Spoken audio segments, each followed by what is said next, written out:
We stepped out of the limousine, and I just had no idea what was going to happen, what we were going to come home to. I just hoped whatever it was that it would make the three boys smile.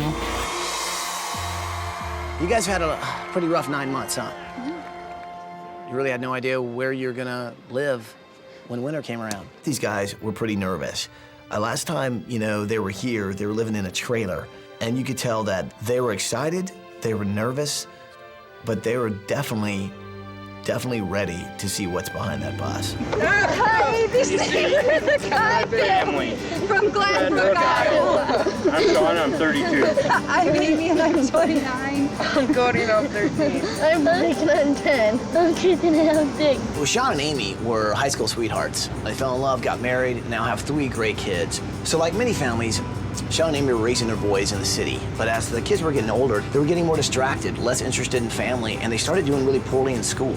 Cody was at his middle school, and the kids there they picked on him, and they called him every name in the book. It just started tearing him apart, and his grades started dropping. Kids just got to me, They called me nerd because I was smarter than them. My grades just started going farther down and farther down.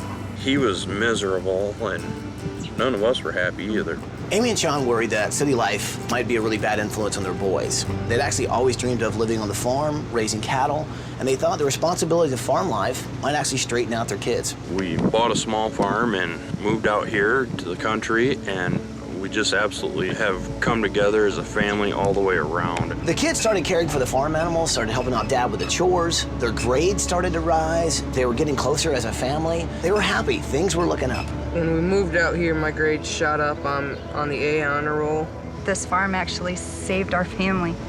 Then, just before the first Christmas on the farm, a short in their stove sparked a blaze that burned down their dream home, and they lost everything. This was going to be our actual first Christmas in the house. We'd worked rather hard to make it incredibly special. The boys just started bawling, just seeing all the stuff that was laying there burned in a pile, and it was very hard. When you saw the fire, everything in your stomach just dropped and you just felt dead inside.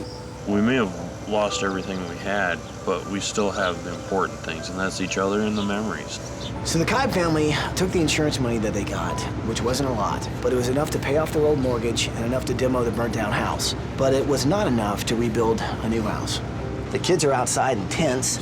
Sean and Amy have been sleeping in a tiny trailer until they can figure out what to do next. Behind us is the camper. It's our home for now. We'll only have that for another month, and then we're not going to be able to afford to pay for that anymore. This is where the 5 of us are living right now until everything gets figured out. There's not enough room to do anything properly around here. Oh, bless you. We know that if we work hard enough at it, the memories that we had before, we can make even better. Goodbye, ABC. Hope to see you soon. These guys need a house before winter gets here, and it's right around the corner. So what do you say? Can we help this family? Yeah, bro. Well, bring it in here, people. Let's make it happen. Are you with me? Yeah, with you. Let's do it! Woo!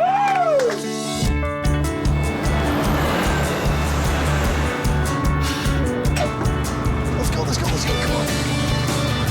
Come on. Come on. You guys ready? Here we go. Good morning, Cobb family! Woo! Sean, Amy, Cody, Blake, Christian! Wake up and come on in! Hey, guys! Hey, how you doing? Hi there. How you doing? What a big man, how you doing? How you doing? Hey, buddy, how are you? Look who we got here. Dad, how we doing, sir? We surprised the life out of them, and I think they were dumbfounded. They stood there like, what are you doing here? So at Christmas time, obviously, everything you had burned up in flames, right? So then what happened? The firefighters got us a place to stay, and the motel got filled, and so we had to switch motels. Not only motel to motel, but we went from room to room to room. So when did you guys finally come back to your property? The middle of January. I think it was like January 18th. Was it pretty cold here? Yeah, our water froze.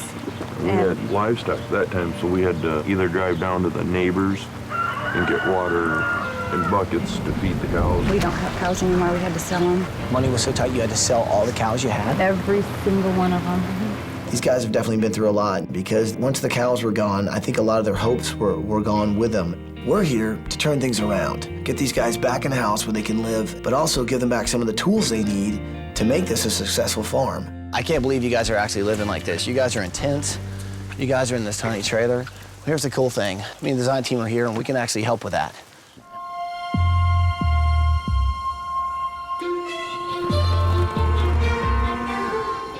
All right, people, we finished the house.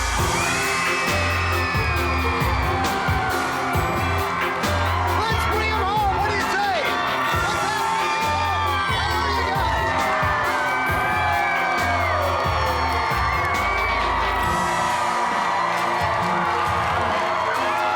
Welcome home, Kai family!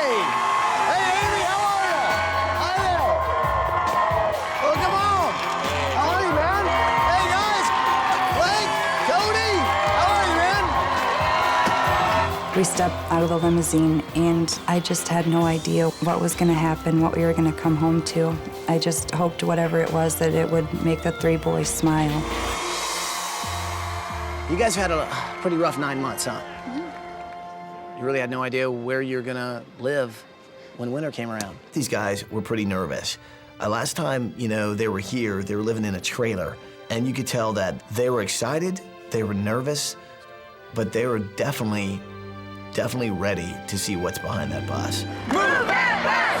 Move that bus! So you guys ready to see what's behind this bus? Yeah! Seriously, are you ready? Yeah! Are you sure? Yeah! Well then say it with me, bus driver! Move that bus!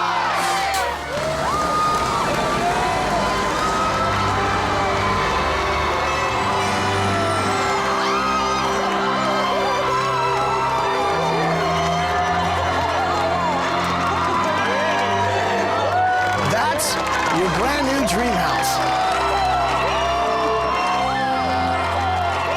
We knew that that house was going to be even better than the one that we lost to the fire. I can definitely call that my dream home. It's more than I've ever dreamt about, and it's going to be a happy place to live.